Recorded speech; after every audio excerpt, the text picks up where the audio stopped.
Assalamualaikum warahmatullahi wabarakatuh. Rahayu, rahayu, rahayu. Salam santun, salam hormat, salam tak tim kami, tim Padepokan Lokajaya. Kita haturkan untuk semua spiritualis yang ada di Nusantara ini, semoga selalu dalam keadaan sehat walafiat dan serta dilancarkan segala rezekinya oleh Allah Subhanahu wa Ta'ala. Allahumma sholli ala sayyidina wa maulana Muhammad. Kita haturkan sholawat serta salam kita kepada baginda Nabiullah Muhammad sallallahu alaihi wasallam. Semoga kita semua mendapatkan syafaatnya. Dan untuk para sahabat semuanya dimanapun kalian berada, bila mana membutuhkan rental mobil di seluruh Indonesia, sudah bisa diakses. Dengan apa caranya? Masuk saja, ketik di Google www.kudaku.id. Ya, semua Indonesia ada, seluruh Indonesia ada, dan harganya terjangkau, berkualitas baik ya. Semua jenis kendaraan ada lah pada intinya. Ya, untuk para sahabat semuanya yang dirahmati Allah Subhanahu wa Ta'ala, pada kesempatan kali ini tentunya tim Padepokan Lokajaya ingin menyampaikan terkait dengan Imam Al-Mahdi. Siapa sih sosok Imam Al-Mahdi itu? Seperti apa tanda-tandanya? Ya, kalau Imam Al-Mahdi itu tanda-tanda dari fisik itu mempunyai tanda seperti tanda kenabian. Ya, seluruh nabi itu mempunyai tanda. Nah, apakah Imam Mahdi itu juga memiliki tanda? Memiliki tanda seperti bagaimana tanda kenabian. Nah, oleh karena itu, apa sih keistimewaan Imam Al-Mahdi? Jadi keistimewaan Imam Al-Mahdi yang diutus Allah Subhanahu wa Ta'ala, ya karena di dalam kehidupan bumi ini, di dunia ini, sudah banyak kesewenang-wenangan, banyak kezaliman, banyak kejahatan baik dari kejahatan ke politik, sosial, ekonomi, ya, yang pada intinya kejahatan yang terstruktur, yang terencana, sehingga tidak ada lagi keadilan bagi umat yang ada di dunia. Kekisruhan, perang saudara, perang agama, dan bahkan seakan-akan kedamaian sudah tidak dirasakan lagi bagi umat di dunia ini. Maka dari itu Allah Subhanahu wa Ta'ala mengutus Imam Al-Mahdi supaya untuk mengadili, menjadi pemimpin umat di seluruh dunia, menjadi satu-satunya utusan akhir zaman bagi umat yang sekarang ada. Kenapa Imam Al-Mahdi itu sebagai utusan akhir zaman? Kalau Imam Al-Mahdi ini sudah turun, tentunya kiamat itu sudah tidak lama lagi akan terjadi. Turunnya Imam Al-Mahdi bukan tidak ada maksud apapun, dan turunnya Imam Al-Mahdi tentunya banyak dengan tanda-tanda yang ada di bumi ini. Sebagaimana keringnya sungai Efrat, sehingga akan keluar banyak emas, keluar banyak namanya biji-biji emas, sehingga akan menjadi rebutan, dan siapa yang berebut di situ 100 orang, hanya satu yang masih hidup. Itu adalah tanda-tanda kemunculan daripada Imam Al-Mahdi. Apakah itu sudah muncul? Itu sudah pernah muncul, saudaraku. Tapi banyak orang yang melupakan, hanya memikirkan duniawi, hanya memikirkan keenakan saja, sehingga tidak sadar dengan tanda kemunculan daripada Imam Al-Mahdi. Dan Imam Al-Mahdi ini nanti dengan kemunculannya juga banyak ditandai-tandai. ya, ditandai dengan huru hara, ditandai dengan kekisruhan. Itulah kenapa Allah Subhanahu wa taala mengirimkan sang utusan. Nah, kira-kira dari mana munculnya Imam Al-Mahdi? Banyak pendapat yang mengatakan bahwasanya Imam Al-Mahdi akan turun bisa dari timur, bisa dari barat. Ya, ada yang mengatakan dari Kairo, ada yang mengatakan dari timur. Ya, pada intinya itu adalah suatu teka-teki supaya tidak terdeteksi oleh orang-orang yang tidak menginginkan kemunculan daripada Imam Al-Mahdi. Siapa yang tidak menginginkan? Ya tentunya dajjal kecil, ataukah mungkin golongan-golongan yang pengikut daripada dajjal yang tentunya tidak akan menginginkan kemunculan daripada Imam Al-Mahdi. Imam Al-Mahdi sendiri, ya, itu sewaktu nanti sudah muncul, bumi ini akan tumbuh dengan begitu subur tanaman-tanamannya. Yang ada di dalam bumi itu emas, perhiasan, berlian, segala macam yang ada di perut bumi itu akan dikeluarkan. Itu bumi yang menyambut begitu bahagianya. Ya, makanya nanti Imam Al-Mahdi lah satu-satunya yang mampu menegakkan suatu keadilan di muka bumi ini. Maka dari itu Allah Subhanahu wa taala mengirimkan Imam Al-Mahdi ini supaya kita juga beriman.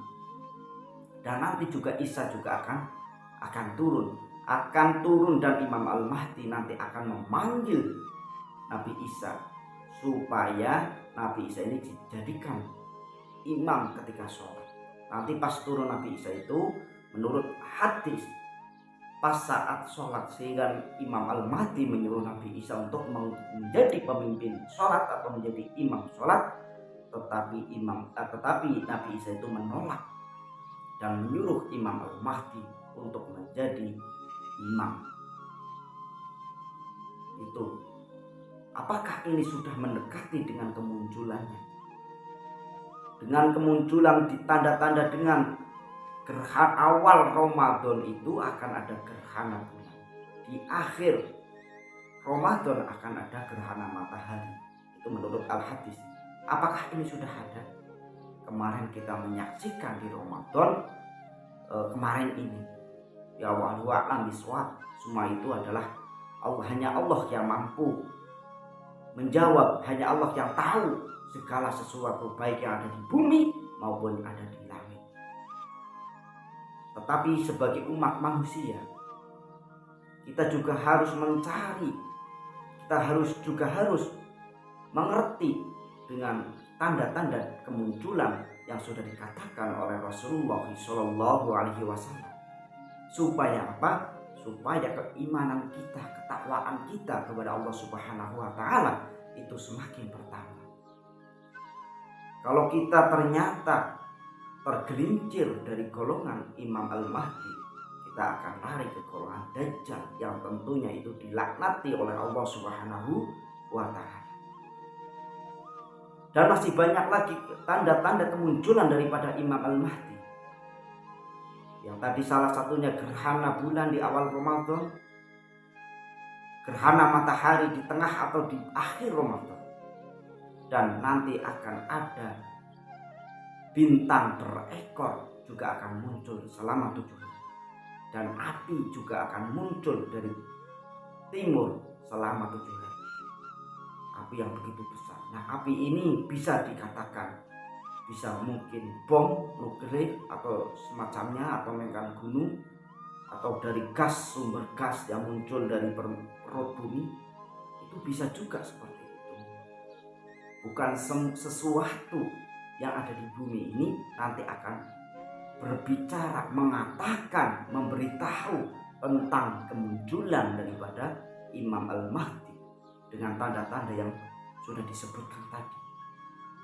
Kenapa umat manusia dikasih tanda-tanda saja pada Nabi Muhammad SAW? Supaya untuk bisa membedakan mana Dajjal, mana Imam Al-Mahdi. Karena Dajjal juga akan menyerupai apapun yang dimiliki oleh Imam Mahdi. Dajjal juga mampu meniru, justru Dajjal juga mampu menghidupkan orang yang sudah meninggal. Itu semata-mata Dajjal supaya diakui sebagai Tuhan. Itu semata-mata Dajjal ini ingin menyelamatkan dan tidak ridho kepada kita semua umat manusia untuk masuk surga. Sehingga Dajjal itu menyebar segala fitnah, menghasut umat manusia.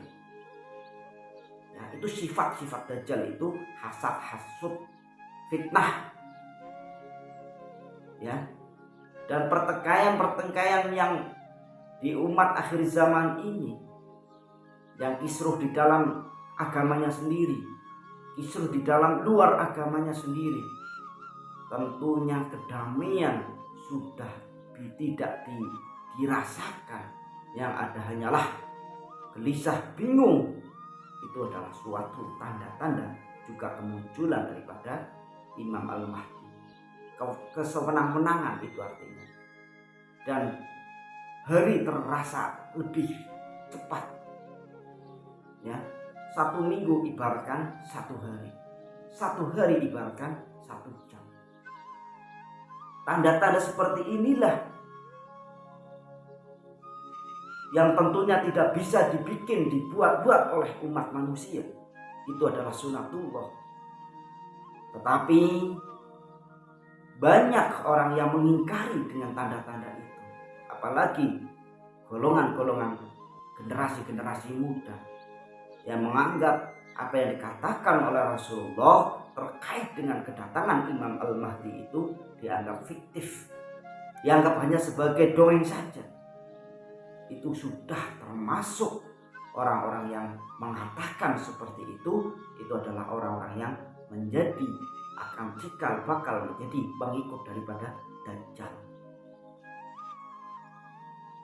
Nah, apakah Imam Mahdi sekarang ini sudah ada? Kalau kita melihat tanda-tandanya, ya, baik kesewenang-wenangan, tidak ada keadilan, bumi terasa panas, perputarannya bumi semakin cepat. 1 hari, 1 minggu bagikan 1 hari, 1 hari bagikan 1 jam, 1 tahun bagikan 1 bulan. Jadi rasa perputaran waktu itu sangatlah cepat. Maka dari itu kalau kalian sudah menemukan, kalau kalian sudah merasa menemukan hal-hal yang sudah saya katakan tadi, maka dari itu tingkatkan terus keimanan kita, ketakwaan kita kepada Allah Subhanahu wa taala. Jangan takut untuk tidak makan. Selagi kita punya Allah, selagi kita masih hidup dan kita dekat dengan Allah, segala sesuatu akan dipenuhi oleh Allah Subhanahu wa taala. Ya. Jadi apakah ini, kenapa saya berbicara dengan kemunculan daripada Imam Al-Mahdi itu sudah semakin dekat? Ya, dengan tanda-tanda yang dikatakan oleh Rasulullah itu 1 per 1 hampir sempurna tanda-tanda itu. Ya, tanda-tanda alam sudah hampir sempurna untuk memberitahukan kepada umat manusia bahwasanya Al-Mahdi akan segera hadir di tengah-tengah kita untuk memberikan kesejahteraan, untuk memberikan keadilan bagi seluruh umat dunia, kecuali pengikut-pengikut daripada Dajjal. Akan sering hujan, ya, akan sering hujan. Dan orang-orang yang diperjalankan, khususnya di Nusantara ini, ya, itu juga apakah itu adalah SP, apakah itu adalah Imam Al-Mahdi? Banyak yang mengatakan bahwasanya SP dan Imam Mahdi adalah satu kesatuan. Banyak juga yang mengatakan bahwasanya SP untuk Nusantara, Imam Al-Mahdi untuk dunia. Tetapi kalau kita melihat apa yang dikatakan oleh Prabu Joyoboyo, itu mengarahnya kepada Nusantara. Kalau kita melihat apa yang dikatakan di Wangsit Siliwangi, juga mengarahnya kepada Nusantara. Oleh karena itu, khususnya orang-orang yang diperjalankan harus lebih semangat, harus bisa menjadi contoh kepada orang-orang awam supaya tidak menganggap bahwasanya Imam Al-Mahdi ini hanyalah cerita belaka. Karena apa? Yang diperjalankan saja bisa membawa orang-orang itu lebih baik, baik akhlaknya, baik secara pemikirannya, ya, lebih-lebih itu bisa mengangkat sumber daya alam kepada kesejahteraan umat yang ada di Nusantara ini. Dengan cara apa? Ya mungkin kita bisa berintelektual, bisa cara yang kalian itu tahu atau yang kalian itu bawa amanahnya. Semangat ya. Itulah video pada kali ini. Bila mana jauh daripada kebenaran, mohon untuk dimaafkan dan diluruskan, karena kebenaran itu hanyalah milik Allah Subhanahu wa Ta'ala. Ya itulah ya para sahabat semuanya, saya memberikan informasi kepada para sahabat, bila mana membutuhkan rental mobil, langsung saja ketik di Google ya, www.kudaku.id, seperti tulisan yang berjalan ya. Itulah, mohon untuk dimaafkan. Salam santun, salam hormat. Assalamualaikum warahmatullahi wabarakatuh.